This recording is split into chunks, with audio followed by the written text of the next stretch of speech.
वो आप ऑब्जर्व कर लोगे तो तुरंत हो जाएगा क्वेश्चन। ट्रायंगल की जो साइड दी हुई है उनमें कुछ स्पेशल है। सबका स्लोप, चलिए इसका स्लोप बोलो 4/7। डायरेक्टली किसको किसको आता है समझ 4/7 अभी? तो फिर यार क्योंकि बहुत सारे लोग ऐसे हो गए तो मैं डायरेक्टली जा सकता हूँ 4/7। इसमें देखिए कैसे, इसको कहाँ ले जाना है, इधर की साइड इसका स्लोप -1 आ गया, और इसको भी ले जाओ, इस साइड ले जाओ और 4 से डिवाइड भी करो, तो इसका स्लोप आपने बताया -7/4। अब स्पेशल क्या है वो आप खुद ढूंढो। परपेंडिकुलर लाइन से ये कहां से पता लग रहा है तुम्हें? इनका स्लोप का देखिए, ये है 4/7, ये है -4/7। मुझे समझ आ रहा है दोनों स्लोप का प्रोडक्ट, और इससे मुझे पता चल रहा है कि वो दोनों लाइंस परपेंडिकुलर है। तो अब मैं ये समझा यहाँ पे, मैं यहाँ पे ये समझा कि ये राइट एंगल ट्रायंगल है, राइट, ये आपका राइट एंगल ट्रायंगल है। ये यहाँ पे राइट एंगल ट्रायंगल दिया हुआ है, ये कर लेते हैं। इसका नाम अगर आप रखते हो 4x - 7y + 10 = 0, और यहाँ है 7x + 4y = 15, ये है 90, और ये लाइन ये वाली है x + y = 5। ठीक है, इसका नाम रख लो ए बी और सी, ऐसे नाम रख लेते हैं। ठीक है, अब राइट एंगल ट्रायंगल के ऑर्थो सेंटर का कोई रूल बताया था मैंने, राइट एंगल ट्रायंगल के ऑर्थो सेंटर का। देखिए मैंने आपको क्या, अगर वो रूल आपको याद नहीं आएगा तो क्या क्या करना पड़ेगा मैं बता देता हूँ। ये तीनों फाइंड करने पड़ेंगे, फिर उसका पूरा रूल निकालना पड़ेगा स्लोप के प्रोडक्ट से। लेकिन अगर आपको ये याद हो कि राइट एंगल में जो वर्टेक्स 90 पे होता उसी को ऑर्थो बोलते, तो फिर कुछ नहीं करना पड़ेगा। 9th 10th में आपने इन दोनों को साइमल्टेनियस सॉल्व करना सीखा है। 9th 10th में सबने इन दोनों को साइमल्टेनियस सॉल्व करना सीखा है। मैं रिकॉल कराता हूँ कैसे। इन दोनों से एक्स वाई एलिमिनेट कराने का तरीका आपने सीखा था, यहाँ 4 का मल्टीप्लाई, यहाँ 7 का मल्टीप्लाई, तो वो कर देता हूँ मैं। यहाँ 4 का मल्टीप्लाई, उन दिनों ये सिखाया गया था कि आगे जाके कोई ना कोई प्रिपरेशन तो करोगे ही, जेई नहीं करोगे तो कुछ और करोगे, तो ये बातें सारी उधर की क्लासेस में बताई जाती हैं। 49 और ये आ गया 70, तो उधर ले जाओ -70 आ गया, ये एक बार आप देख लो। 4 का मल्टीप्लाई यहाँ और 7 का मल्टीप्लाई यहाँ। ठीक है, ठीक है। अब इसके बाद माइनस कर लो, ये प्लस, ये प्लस, ये गया। 16 और 49 देख लो क्या होता था, वो सभी को पता है 65 होता है। और ये दोनों कितने होते हैं? तो 65/130 है। अब y आपको आता है अभी 2 आ गया, y आ गया तो x भी आ जाएगा, 1 आ रहा है, तो यहाँ 2 रख दो 32 आएगा। यहाँ जब आप रखोगे तो 32 और इस साइड गया तो 1 आ रहा है, x1 आ रहा है, तो यानी ये निकल गया आपका 1,2। तो यही ऑर्थो सेंटर है आपका, 1 2 ही ऑर्थो सेंटर है। अगर आपको रूल याद नहीं आ रहा हो, मैं रिक्वेस्ट कर रहा हूं देख लेना, टाइम है अपने पास प्रॉपर। आप देखो जहां पे ऑर्थो सेंटर बताया था वहां मैंने एक हेडिंग लिखवाई थी प्रॉपर्टीज नाम से, और ये बताया था कि राइट एंगल ट्रायंगल में ऑर्थो सेंटर होता है जहां पे 90 होता है, और सरकम होता था इन दोनों का। सरकम क्या होता था? सरकम सेंटर इन दोनों का कौन सा पॉइंट होता था? मिड पॉइंट होता था। ये मैंने लिखवाया था वहां पे। भाई देखो आपके सामने ही क्वेश्चन है ये, इसलिए ध्यान रखिएगा। तो ये आपका ऑर्थो सेंटर आ गया, इस ट्रायंगल का ऑर्थो सेंटर ये है। चलिए अब फर्दर क्वेश्चन को रीड करते हैं। एक और ऑर्थो निकालना है, एक और ट्रायंगल दिया हुआ है, एक और ऑर्थो सेंटर दिया हुआ है इस वाले ट्रायंगल का। तो ये वाला ट्रायंगल फॉर्म करो। x = 0 लाइन बताओ कहाँ बनती है? चलिए ये लाइन है x = 0। अगर आप इस लाइन को देख के कंफ्यूज हो, जो लोग, कई लोग कंफ्यूज हो जाते हैं, तो इसको इस तरह से समझो तो कंफ्यूजन नहीं आएगा। ऐसे ही y = 0 कौन सी लाइन होती है? चलिए x + y = 1 कैसे बनाओगे? अगर कोई लाइन ड्रॉ करनी होती है तो तरीका क्या होता? x और y को 0 कर दो, क्या बनेगा? x + y = 1 आ गया। तो ये ट्रायंगल भी, ये ट्रायंगल भी कैसा ट्रायंगल है? Right angle. कौन सा होगा इसका ऑर्थो? जहां पे 90 डिग्री वो ऑर्थो, तो ये ऑर्थो हो जाएगा इस ट्रायंगल का, यही ऑर्थो सेंटर हो गया। तो इसका ऑर्थो सेंटर ये है और उसका ऑर्थो सेंटर 1 2 है। और आपको निकालना है दोनों के बीच में डिस्टेंस। तो डिस्टेंस फॉर्मूला कई बार तुमने बताया है स्टार्टिंग में, ज्यादातर क्वेश्चन के डिस्टेंस तुमने ही निकाले थे, बस अभी निकाल दो और हो गया। √5 आ जाएगा, खत्म। ये आ गया √1² और 2² तो √5 आ गया। ठीक है, बी आ जाएगा। करेक्ट है, क्लियर हुआ? क्वेश्चन लिख लिया है तुमने? ठीक है, और ढूंढ लेता हूं मैं, और ढूंढ लेते हैं क्वेश्चन। तो यहाँ पे अपन ने दो कंसेप्ट किए, पिछली बार इंटरसेप्ट किया था, इस बार ऑर्थो सेंटर हो गया। और देखते हैं जो भी बन सकते हैं आपसे। चलो ये देख लो यार, ये शायद बन जाएगा आपसे।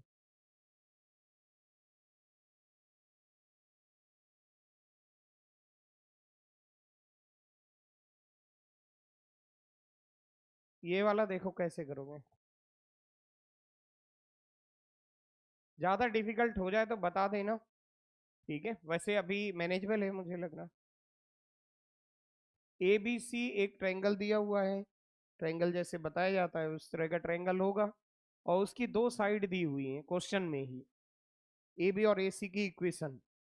ठीक है, और अच्छा, इक्वेशन जब दिया होता है तो कई लोग उसको लेंथ से कंपेयर कर देते हैं। कौन कौन ऐसा करता है? इक्वेशन और लेंथ में डिफरेंस सबको क्लियर है क्या होता है? लेंथ मतलब वही दो पॉइंट के बीच की डिस्टेंस, और इक्वेशन जिससे रिप्रेजेंटेशन होता है लाइन का। ठीक है, पॉइंट बी और सी कहाँ पे दिए हुए हैं? ठीक है, चलो अब इन ये दोनों लाइन जो है ना, ए बी और ए सी, तो ए बी दिया हुआ है 3y - x = 2। एक मिनट, इनका रफली स्केचिंग बना लो। रफली स्केचिंग बनाओ पहले, ए बी की रफली स्केचिंग बनाओ, कैसे बनेगी? ए बी वो है, वाई आ रहा है पॉजिटिव और एक्स आ रहा है नेगेटिव, आपको भी दिख रहा है, मुझे कैसे पता चला वाई पॉजिटिव और एक्स नेगेटिव? कैसे पता चल रहा है मुझे कि उसका वाई पॉजिटिव है एक्स नेगेटिव है? एक बार एक्स को 0, एक बार वाई को 0, तो वाई पॉजिटिव एक्स नेगेटिव, ये ऐसे निकलेगी line, Y positive X negative. ये लाइन है ए बी लाइन, और इसकी इक्वेशन है 3y - x = 2। ये लाइन आ गई 3y - x = 2। और फिर एक और लाइन है x + y = 2। इसका एक्स वाई बताओ, 0 रख के पॉजिटिव आएंगे या नेगेटिव? पॉजिटिव आएंगे, तो इसमें आएगा पॉजिटिव।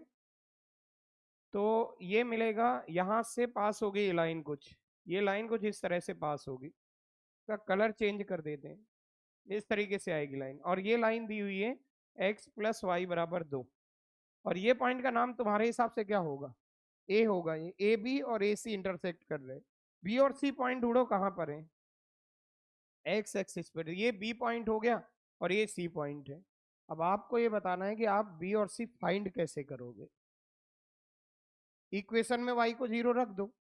भाई ये होता था आपका y = 0, y = 0 है, यहाँ y = 0 रख दो, तो ये मिल जाएगा। बताओ क्या आ रहा है? x की वैल्यू -2, बी पॉइंट आ गया। ठीक है, अब ये पता कर लो, सी पता करो कैसे आएगा। y 0 कर दो इधर पे, तो 2, 0 आ गए। देख लो कहीं कोई प्रॉब्लम हो बोल सकते हो। देखिए हर एक पॉइंट का एक लॉजिक है, अगर आपको कहीं भी कुछ भी ऐसा लगे कि कुछ नया है, सर ये मैंने कभी नहीं सुना, रेड मार्क कर लिया करो। ये उनके लिए है जो मिडिल में होते हैं स्टूडेंट। देखो जो अगर कोई बहुत अच्छा है ना मैथ में, तो मतलब उसको तो मेरी नीड है नहीं वैसे भी, वो तो खुद भी कर सकता है। बट ऐसे स्टूडेंट जो मिडिल में होते हैं, उनको बहुत नीड है, उनको होता है बहुत फायदा। अगर आप ध्यान से मेरी बात मानोगे तो जब भी कभी ऐसा लगा करे कुछ नया है, रेड मार्क कर लिया करो उस पे। हर क्लास में आपको 4 5 तो ऐसी चीजें मिलेंगी ही मिलेंगी। ये क्लियर है?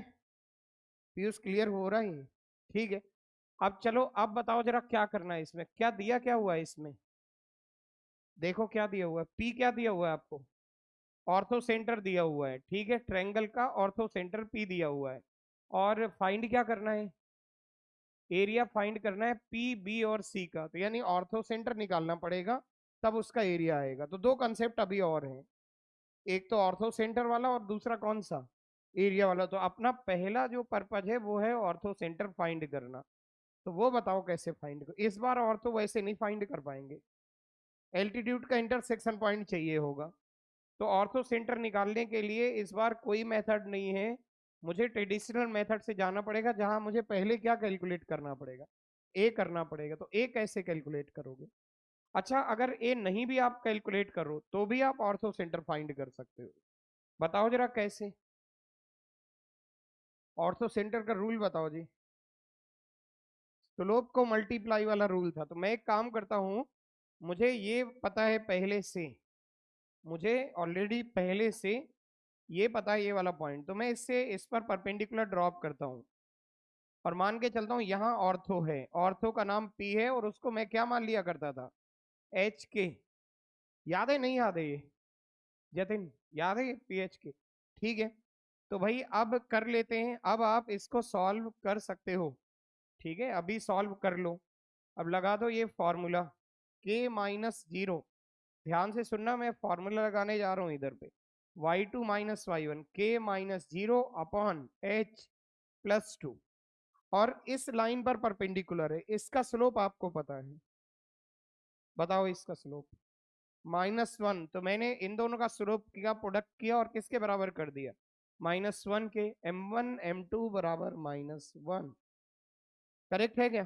ठीक है, माइनस माइनस गया और इसको इधर भेजो, तो k इक्वल आ गया h प्लस टू। अब दूसरी इक्वेशन आप बताओगे कहां से मिलेगी? एक इक्वेशन मैंने निकाल दी, एक एच के में आप बताओगे कैसे निकालेंगे। ये एल्टीट्यूड किया था मैंने, कैसे करोगे? ए बी के साथ किसको, वहां कहां से, ध्यान, सी से परपेंडिकुलर ड्रॉप करेंगे। तो सी से करेक्ट, सी से परपेंडिकुलर ड्रॉप करो, ये आ गया 90। याद आया, दो एल्टीट्यूड। अब इसका स्लोप बताओ, सी पी का स्लोप बोलो, के अपॉन एच माइनस टू। और इसका स्लोप भी आप फाइंड कर सकते हो, फाइंड करो इसका स्लोप कितना आ रहा है। माइनस नहीं आएगा, अच्छे से देखो, 1/3 आ गया, तो यहाँ आ गया 1/3 और इक्वल आ रहा है -1। बस अब हो जाएगा काम, इसको उधर भेज दो, के की वैल्यू आई या माइनस के आ गया, इस दोनों को इधर भेज दो, negative of 3 time H minus two. मैं मान के चल रहा हूँ दो इक्वेशन है, दो अननोन है और आपके सामने एच के आ जाएगा। तो एच की वैल्यू 1 है और के की वैल्यू 3 है, आराम से देख लो, वेरीफाई कर लो, H1 और K3। और यहां से ऑर्थो सेंटर P के कोऑर्डिनेट मिल गए हैं, ऑर्थो सेंटर P के कोऑर्डिनेट मिल गए हैं 1 एंड 3। 6 आ रहा है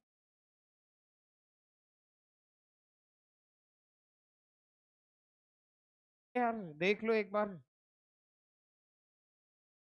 सेंटर P आ गया है और तुम्हें निकालना है इस ट्रायंगल का एरिया। एरिया का वैसे मैंने फॉर्मूला बताया, उससे भी निकाल सकते हो, बट यहाँ पे एक और लॉजिक बन रहा है, उससे कर लो। ये आ रहा है -2 0 और ये है 2 0 और ये पॉइंट इसके ऊपर है 1, 3 और तुम्हें निकालना है एरिया। तो हाफ बेस साइड लगा दो, ये इनके इनके बीच की डिस्टेंस कितनी है, 4 यूनिट है। और यहाँ से यहाँ की परपेंडिकुलर डिस्टेंस बता दो, 3 है।